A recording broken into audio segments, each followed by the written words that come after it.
ಸರ್ಕಾರ ಭ್ರಷ್ಟಾಚಾರ ರಹಿತವಾಗಿ ಉತ್ತಮ ಆಡಳಿತವನ್ನ ನೀಡುತ್ತಿದೆ. ಗುಬ್ಬಿಯಲ್ಲಿ ಸಿಎಂ ಪರ ಬ್ಯಾಟ್ ಬೀಸಿದ ಶಾಸಕ ಎಸ್ಆರ್ ಶ್ರೀನಿವಾಸ್. ರಾಜ್ಯ ಸರ್ಕಾರ ಭ್ರಷ್ಟಾಚಾರದಲ್ಲಿ ತೊಡಗಿದೆ ಎಂದು ವಿರೋಧ ಪಕ್ಷದ ನಾಯಕರು ಮಾತನಾಡುತ್ತಿರುವ ಆರೋಪ ಆಧಾರ ರಹಿತವಾಗಿದೆ ಎಂದು ಶಾಸಕ ಎಸ್ಆರ್ ಶ್ರೀನಿವಾಸ್ ಗುಬ್ಬಿಯಲ್ಲಿ ತಿಳಿಸಿದರು. ತಾಲೂಕಿನ ಕಸಬಾ ಹೋಬಳಿಯ ಪ್ರಭುವನಹಳ್ಳಿ ಗ್ರಾಮದಿಂದ ಹೆಬ್ಬೂರು ರಸ್ತೆಯವರೆಗೆ ಸಿಸಿ ರಸ್ತೆ ಕಾಮಗಾರಿ ಭೂಮಿ ಪೂಜೆ ನೆರವೇರಿಸಿ ಮಾತನಾಡಿದ ಅವರು, ಉಪಲೋಕಾಯುಕ್ತರ ಹೇಳಿಕೆ ಕೇಳಿದ್ರೆ ಭ್ರಷ್ಟಾಚಾರ ಮಿತಿಮೀರಿರುವುದು ಸತ್ಯ. ಅಂದಿನ 2019ರಲ್ಲಿ ನಾನೂ ಕೂಡ ಸಚಿವನಾಗಿದ್ದೆ, ಆದರೆ ನನಗೆ ಕೊಟ್ಟಿದ್ದು ಸಣ್ಣ ಖಾತೆ ಎಂದು ಮುಗುಳ್ನಕ್ಕರು. ಪ್ರತಿಪಕ್ಷ ನಾಯಕ ಆರ್ ಅಶೋಕ್ ಅವರು ಯಾವ ಮಾನದಂಡ ಇಟ್ಟುಕೊಂಡು ರಾಜ್ಯ ಸರ್ಕಾರ ಭ್ರಷ್ಟಾಚಾರದಲ್ಲಿ ತೊಡಗಿದೆ ಎಂದು ಹೇಳುತ್ತಿದ್ದಾರೋ ತಿಳಿಯುತ್ತಿಲ್ಲ. ಅವರು ಆರೋಪ ಮಾಡುತ್ತಿರುವುದು ಸತ್ಯಕ್ಕೆ ದೂರವಾದ ಮಾತು. ಮುಖ್ಯಮಂತ್ರಿ ಸಿದ್ದರಾಮಯ್ಯನವರು ಭ್ರಷ್ಟಾಚಾರಕ್ಕೆ ಕಡಿವಾಣ ಹಾಕಿ ಉತ್ತಮ ಆಡಳಿತವನ್ನ ನೀಡುತ್ತಿದ್ದಾರೆ ಎಂದು ತಿಳಿಸಿದರು. ಹೇಮಾವತಿ ಅವರಿಗೆ 3 ಕೋಟಿ ರೂಪಾಯಿದು ಅಮೌಂಟ್ ಹಾಕಿದ್ವಿ. ಅದರಲ್ಲಿ ಕೆಲವೆಲ್ಲ ಟೆಂಡರ್ ಆಗಿದೆ, ಇನ್ನೂ ಕೆಲವು ಆಗ್ತವೆ. ಈಗ ಇವತ್ತು ಸುಮಾರು 3,80,00,000 ರೂಪಾಯಿದು ಕಾಮಗಾರಿ ಇವತ್ತು ಪೂಜೆ ಮಾಡ್ತಾ ಇದ್ದೀವಿ. ನಾವು ಎತ್ತಿನಹೊಳೆಯಲ್ಲಿ 30 ಕೋಟಿ ರೂಪಾಯಿ ರೋಡ್ಗೆ ಹಾಕಿದ್ದೀವಿ, ಮತ್ತು ಸ್ಪೆಷಲ್ ಗ್ರಾಂಟಲ್ಲಿ 50 ಕೋಟಿ ರೂಪಾಯಿ ಹಾಕಿದ್ದೀವಿ.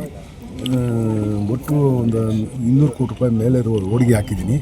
ಎಲ್ಲ ಅಪ್ರೂವಲ್ ಆಗಿ ಟೆಂಡ್ರ್ ಅಂತದಲ್ಲವೇ ಟೆಂಡ್ರು ಕೆಲವೆಲ್ಲ ಟೆಂಡರ್ ಆಗಿದ್ದಾವೆ, ಕೆಲವೆಲ್ಲ ಅಗ್ರಿಮೆಂಟ್ ಆಗಬೇಕಾಗಿತ್ತು. ಆದರೆ ಎಲ್ಲ ಕಡೆಗೂ ಕೂಡ ಮಾಡ್ತಕ್ಕಂಥದ್ದು ಇಲ್ಲ. ನಾವು ಬಸ್ಗಳು ಮಾತ್ರ ಮಾಡಿದ್ದೀವಿ, ಲೈಟ್ ವೆಹಿಕಲ್ ಯಾವುದೂ ಮಾಡಿಲ್ಲ.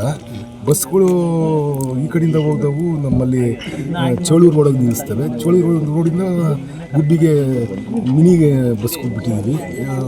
ಅದರಲ್ಲಿ ಹತ್ತುವಂಗೆ ಒಂದು ಸೈಡು ಆ ಕಡೆಯಿಂದ ಬರೋಂಗೆ ಮಾಡಿದ್ದೀವಿ. ಈಗ ತಿರ್ಗಾ ಈ ಸೈಡ್ ಆಗುವಾಗ ಒಂದು ವೇ ಮಾಡಿದ್ದೀವಿ. ಬಸ್ಗಳಿಗೆ ಮಾತ್ರ, ಬೇರೆ ವೆಹಿಕಲ್ಗಳಿಗೆ ಯಾವಾಗೂ ಇಲ್ಲ. ಲಾರಿಗಳು ಅಲ್ಲಿ ಹೋಗೋಕ್ಕಾಗಲ್ಲ. ಬಸ್ಸು ಮತ್ತು 2 ವೀಲರ್ 4 ವೀಲರ್ ಹೋಗ್ಲಿಕ್ಕೆ ತೊಂದರೆ ಇಲ್ಲ. ಯಾರು ಆ ಥರ ಯಾರು ಕೇಳಿದ್ದಿದ್ರೆ ನನ್ನ ಹತ್ರ ಬಂದರೆ ನಾನು ಸೆಟ್ರೇಟ್ ಮಾಡಿಕೊಡ್ತೀನಿ, ಅವ್ರ ಮೇಲೆ ಕ್ರಮ ಕೈಗೊಳ್ಳೋದು ಮಾಡ್ತೀನಿ. ಯಾರು ಕೇಳಿದ್ದಿದ್ರೆ ನಿರ್ದಿಷ್ಟ ಪ್ರಕರಣಗಳಿದ್ದು ನನಗೆ ಗಮನಕ್ಕೆ ತಂದರೆ ನಾನು ಅವ್ರ ಮೇಲೆ ಕ್ರಮ ಕೈಗೊಳ್ಳಕ್ಕೆ ಹೇಳ್ತೀನಿ. ಇತ್ತೀಚೆಗೆ ಬಿದರೆ ಸರ್ಕಾರಿ ಶಾಲೆಗೆ ಜಿಲ್ಲಾಧಿಕಾರಿ ಭೇಟಿ ನೀಡಿ ಶಿಕ್ಷಕರಿಗೆ ಎಚ್ಚರಿಕೆಯನ್ನು ನೀಡಿದ್ರು.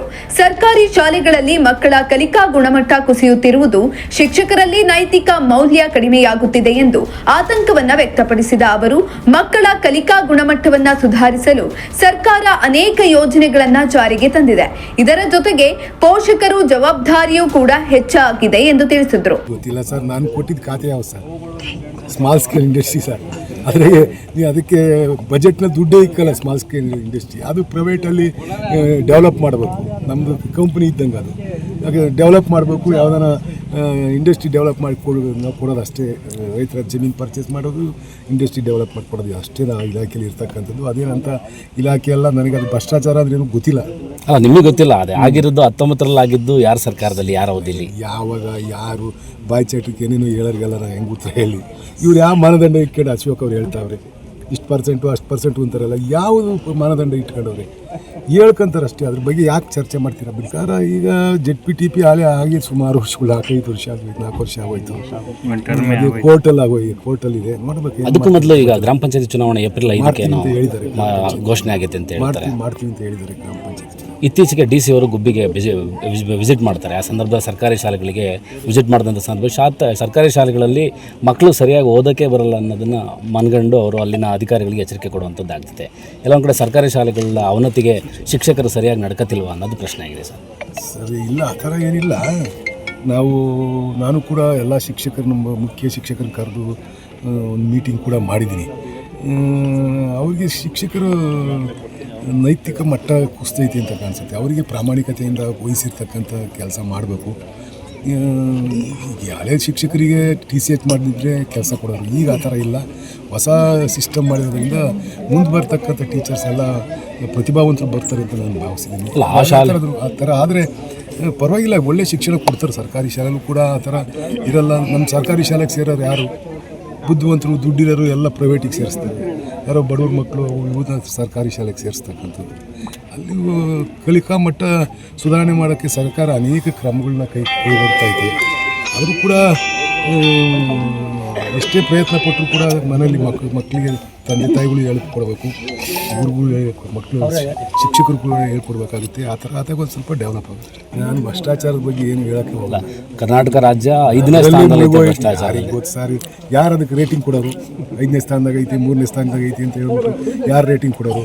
ಅಲ್ಲ, ಈಗ ನಾನು ನೋಡಿದ್ರು ಮುಖ್ಯಮಂತ್ರಿಗಳಿಗೆ ಸಿದ್ದರಾಮಣ್ಣ ಅತ್ಯಂತ ಪ್ರಾಮಾಣಿಕವಾಗಿರ್ತಕ್ಕಂಥ ಮುಖ್ಯಮಂತ್ರಿಗಳು ಅಂತ ನಾನು ಅಂದ್ಕೊಂಡಿದ್ದೀನಿ. ನಾನು ಇದುವರೆಗೂ ಅವರಲ್ಲಿ ಯಾವ ರೀತಿ ಭ್ರಷ್ಟಾಚಾರ ನೋಡಿಲ್ಲ. ಇರೋದ್ರಾಗೆ ಪ್ರಾಮಾಣಿಕ ವ್ಯಕ್ತಿ, ಫೈನಾನ್ಸ್ ಸಿಸ್ಟಮನ್ನು ಸ್ಟ್ರೀಮ್ ಲೈನಿಗೆ ತಂದು ಒಳ್ಳೆ ರೀತಿ ಆಡಳಿತ ನೀಡ್ತಾವ್ರೆ ಅಂತ ಅಂದ್ಕೊಂಡಿದ್ರಿ. ಅದನ್ನೇ ಹೋಗ್ತಾವ್ರೆ ಅಂತ ನಾನು ಕೂಡ ಭಾವಿಸಿದ್ದೀನಿ. ಆದರೆ ನಮ್ಮ ಸರ್ಕಾರದಲ್ಲಿ ವಿಶೇಷವಾಗಿ ಸಿದ್ದರಾಮಣ್ಣವರು ಭ್ರಷ್ಟಾಚಾರದ ತೊಡಗಿದ್ದಾರೆ ಅನ್ನೋದು ತಪ್ಪು, ಸುಳ್ಳು. ಇನ್ನು ಇದೇ ಸಂದರ್ಭದಲ್ಲಿ ಕಾಂಗ್ರೆಸ್ ತಾಲೂಕು ಅಧ್ಯಕ್ಷ ಕೆಆರ್ ವೆಂಕಟೇಶ್, ಎಇಇ ಕೇಶವಮೂರ್ತಿ, ಗುತ್ತಿಗೆದಾರ ಜುಲ್ಫಿಕರ್ ಅಲಿ, ಮುಖಂಡರಾದ ಬೀರೇಶ್, ಕರೆ ತಿಮ್ಮಯ್ಯ, ರವೀಶ್, ಮಣಿಕಂಠ ಸೇರಿ ಅಡಗೂರು ಗ್ರಾಮ ಪಂಚಾಯಿತಿ ಪಿಡಿಒ ಮತ್ತು ಸಿಬ್ಬಂದಿಗಳು ಹಾಗೂ ಗ್ರಾಮಸ್ಥರು ಸ್ಥಳದಲ್ಲಿ ಹಾಜರಿದ್ದರು. ದೇವರಾಜು, ಪ್ರಜಾಶಕ್ತಿ ಟಿವಿ, ಗುಬ್ಬಿ.